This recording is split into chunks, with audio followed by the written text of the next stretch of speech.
बेच कर सफर खरीदे, सफर बेच कर दाहें। जब मैं खुद को बेच चुका तो, जब मैं खुद को बेच चुका तो सबकी पड़ी निगाहें।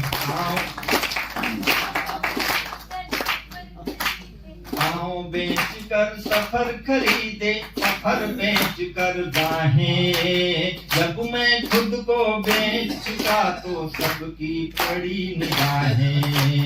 नींद बेच कर सपन खरीदे, सपने बेच तबाही।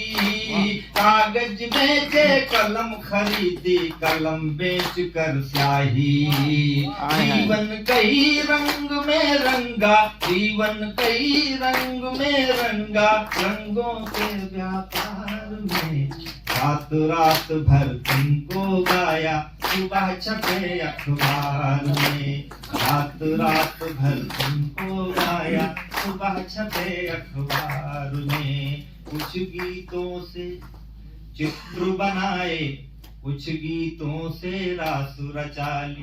हम सारे कवियों की तरफ से ये पंक्तियां आप तक निवेदित करता हूँ कि कुछ गीतों से रास, कुछ गीतों से चित्र बनाए, कुछ गीतों से रास रचा ली। पन घट घूमे लेकिन अब तक अपनी प्यास बचा ली। कुछ गीतों में हम खोए तो कुछ में दुनिया खोई। कुछ गीतों में हम रोए तो संग संग दुनिया रोई। अब मुस्काने बेच रहा मैं, अब मुस्काने बेच रहा मैं आंसू के बाजार में। रात रात भर तुमको गाया, सुबह छपे अखबार में। रात रात भर तुमको गाया, सुबह छपे अखबार। ये गीत मैंने अपनी प्रेमिका के लिए लिखा था। 15 साल बाद उसका फोन आया, बोले क्या करते हो, तो मैंने कहा ये करते हो।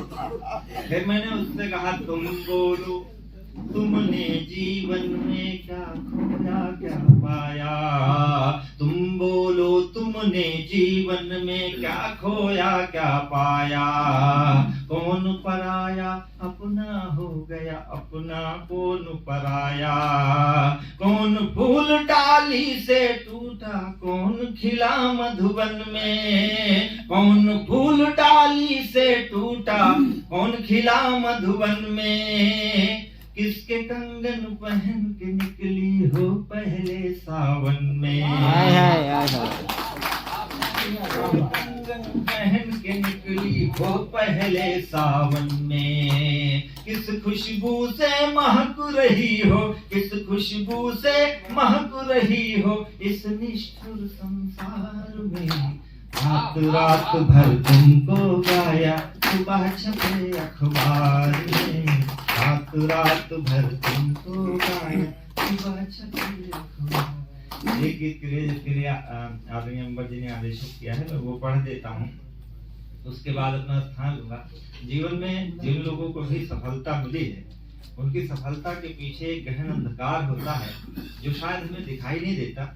मर्यादा पुरुषोत्तम भगवान श्री रामचंद्र 14 वर्ष का वनवास पूरा करके अयोध्या में राज्य ग्रहण करते हैं और उसके बाद वो अश्वमेध का घोड़ा छोड़ते हैं। ये कहानी सबको पता है। लव कुश ने उस घोड़े को पकड़ लिया और अयोध्या की सारी सेना गई घोड़ा छुड़ाने के लिए, तो लव कुश ने सबको परास्त कर दिया। अंत में प्रभु श्री राम गए तो देखा 2 छोटे छोटे बच्चे हैं और वो कह रहे हैं कि अयोध्या के राजा, अगर तुम्हें घोड़ा चाहिए तो तुम्हें मुझसे युद्ध करना पड़ेगा। मैंने इस गीत में कहा कि प्रभु श्री राम का जीवन श्रापों के परिणाम स्वरूप हुआ था। लव कुश श्रवण कुमार के माता पिता ने श्राप दिया था, उसे पूरा करना था। अहल्या का उद्धार करना था, वो भी एक श्राप का उद्धार करना था। अन्य भी तमाम वन में श्रापित जीवन लोग जी रहे थे जिनके लिए भगवान राम का अवतार हुआ था। मैंने बहुत बात सोचा, मुझे लगा कि मनुष्य ही श्राप के परिणाम स्वरूप शायद इस धरती पर आया है, क्योंकि आदम हुआ, एडम, ईव, मनु, शत्रुपा, तीनों के बारे में एक ही कहानी है कि उन्होंने जन्नत में, हिवर में और स्वर्ग में उन्होंने गलतियां की जिसके कारण उन्हें धरती पर आना पड़ा।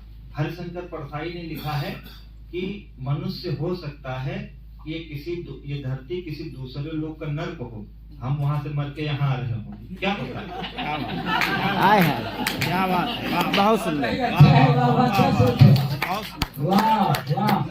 हमको क्या पता जब कहते हजारों ब्रह्मांड है, हजारों हो सकता कहीं से मरते हैं, हम नरक में आए हो तो आप जिसे हम कुछ भी समझ रहे हो।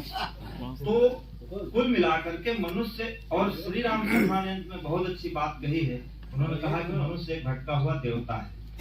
वो चाहे जितने भी दर्शन है, कबीर भी कहते हैं कि हमारी आत्मा किसी कारण से अपवित्र होती है, जिसके कारण परमात्मा से अलग होती है, और फिर जब पवित्र हो जाती है इस रूप में आकर, तो फिर वो परमात्मा में विलीन हो जाती है। पाड़ी ही देहिं भया हिम होय गया बिलाए, जो कुछ था सोई भया, कुछ कहा न जाए। तो उसी बात को मैंने इस गीत में पिरोने की कोशिश की। भगवान श्री राम कहते हैं सीता जैसे कि सीते युग युग का संकल्प अटल था। हो सकता मैं अयोध्या के साथ, अयोध्या की प्रजा के साथ या माता जानकी के साथ हो सकता वो न्याय न कर पाए, उसके पीछे कारण क्या था। युग युग का संकल्प अटल था, मुझ में मेरा राम प्रबल था। पग पग पर जिसकी मर्यादा, देकर थोड़ा ले गई ज्यादा। भोर नयन भर लाई आंसू, भोर नयन भर लाई आंसू। पीड़ा लाई शाम, सिया तेरा अभिशापित है राम, सिया तेरा अभिशापित है। हमारी बहनों का एक आरोप है कि प्रभु श्री राम ने अग्नि परीक्षा ली थी, फिर माता जानकी को वनवास क्यों दिया। मैंने एक पुरुष